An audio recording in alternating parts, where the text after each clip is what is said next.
मैंने BAMS की है। मैं एक स्किन स्पेशलिस्ट हूँ और इस फील्ड में मैं 4 साल से प्रैक्टिस कर रही हूँ और मैं हर तरह के पेशेंट्स भी देखती हूँ।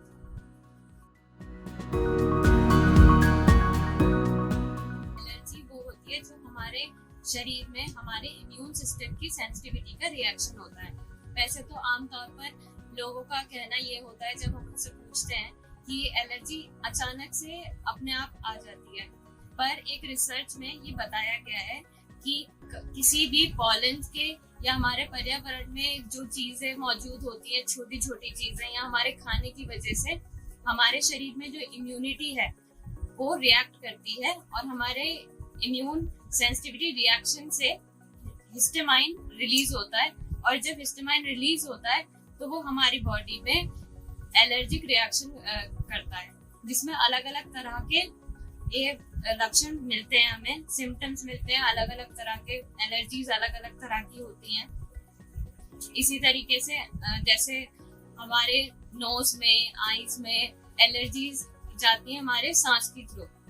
जो पॉलन्स हमारे एनवायरनमेंट में मौजूद होते हैं वो हमारे शरीर में सांस के थ्रू चले जाते हैं और हमारे नोज में जाकर हिस्टामाइन रिलीज करते हैं, जिसकी वजह से हमारे नोज में बलगम आ जाता है और सांस लेने में तकलीफ होती है, आंखों से भी पानी आता है।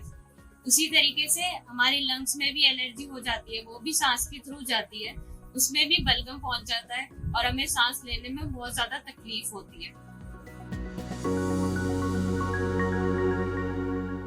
तो एलर्जी बहुत तरह की पाई जाती है, लेकिन नॉर्मल एलर्जी जो हमें ज्यादा देखने को मिलती है वो या तो डस्ट की वजह से होती है, या जो हम मेडिसिन या ड्रग्स इनटेक करते हैं उसकी वजह से होती है, या फिर हमारे खान पीने में कोई स्पेशल ऐसी चीज होती है जो हमारे शरीर में रिएक्ट कर जाती है। और एलर्जी चाहे जो भी हो, हमारे बॉडी में रिएक्शन तभी होता है जब हमारे बॉडी में हिस्टामाइन रिलीज होता है। हिस्टामाइन रिलीज होना ही मेन कॉज होता है इसका। और बाहर घर में धूल में काम करना या ज्यादा रबर वाली चीज यूज करना, इन सब चीजों से हमारे स्किन का रिएक्शन हो जाता है। मोस्टली स्किन पर ही देखने को मिलता है। जैसे नॉर्मल लैंग्वेज में उसे कहते हैं कि पित्त उछल गया, ऐसे नॉर्मल लेमन लैंग्वेज में बोलते हैं। बट वो डस्ट की वजह से भी हो सकता है और ड्रग एलर्जी हो सकती है या फिर इंसेक्ट बाइट की वजह से। एलर्जीज वैसे तो 2 तरह की होती हैं, एक होती है जेनेटिक और एक होती है एनवायरमेंटल। जेनेटिक वो होती है जो मदर फादर से उनके बच्चों में जीन के थ्रू आ जाती है या उनके साथ या आसपास रहने की वजह से आ जाती है। और एनवायरमेंटल वो होती है जो हमारे बॉडी में इन्वायरमेंट से होती है, जैसे डस्ट से एलर्जी हो गई, फूड से एलर्जी हो गई, या कुछ रबर वाली चीजों से एलर्जी हो गई, या इंसेक्ट बाइट वगैरह से एलर्जी होगी, वो होती है एनवायरमेंटल एलर्जी। या हमारे आसपास जो मुझे ज्यादा पेशेंट देखने को मिलते हैं वो फूड से ही रिलेटेड होते हैं, क्योंकि आजकल के टाइम में या आजकल की जो जनरेशन है वो खाना बाहर का इतना ज्यादा प्रेफर करती है कि उन्हें इतना नॉलेज ही नहीं रहता कि क्या खाना है क्या नहीं खाना। तो इसकी वजह से हमें बहुत फूड के ही पेशेंट देखने को मिलते हैं। अलग अलग लोगों को अलग अलग तरह के फूड से एलर्जी होती है, जैसे एग से एलर्जी, फिश ऑयल से एलर्जी, फिश से एलर्जी, चिकन से एलर्जी, मिल्क से एलर्जी। जिन लोगों को मिल्क से एलर्जी होती है उन्हें हम प्रेफर करते हैं कि भैंस का पैकेट का या अमूल मिल्क या पाउडर मिल्क अवॉइड करें, बकरी और गाय का ही प्रेफर करें। और पीनट एलर्जी, बहुत से लोगों को पीनट से बहुत एलर्जी होती है जिससे स्किन पे रैशेस आ जाते हैं या उन्हें सांस लेने में तकलीफ हो जाती है। एलर्जी के पेशेंट वैसे तो बहुत ज्यादा आ ही जाते हैं, लेकिन हम उन्हें पहले प्रेफर करते हैं कि वो होम रेमेडीज से अपने आप को ठीक करने की कोशिश करें।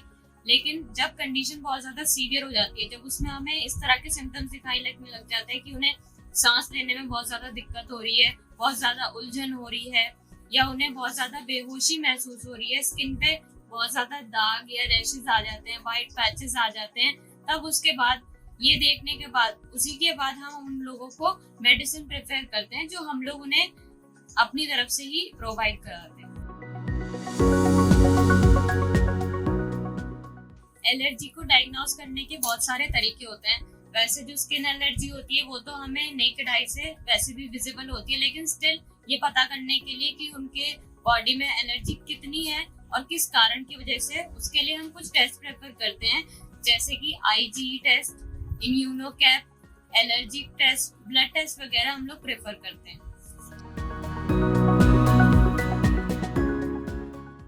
पैथ लैब इंडिया की नंबर 1 पैथ लैब है और हम इन लोगों के साथ 5-6 साल से काम कर रहे हैं और ये लोग बहुत ज्यादा ट्रस्टवर्दी हैं, ऑनेस्ट हैं अपनी रिपोर्ट्स और टेस्ट को लेके, बहुत ज्यादा सिंसियर हैं। हर चीज, हर टेस्ट टाइम पर देना, टाइम पर ही रिपोर्ट देते हैं लोग, और इनकी फ्रेंचाइजी इंडिया में हर जगह ऑल ओवर इंडिया मौजूद है।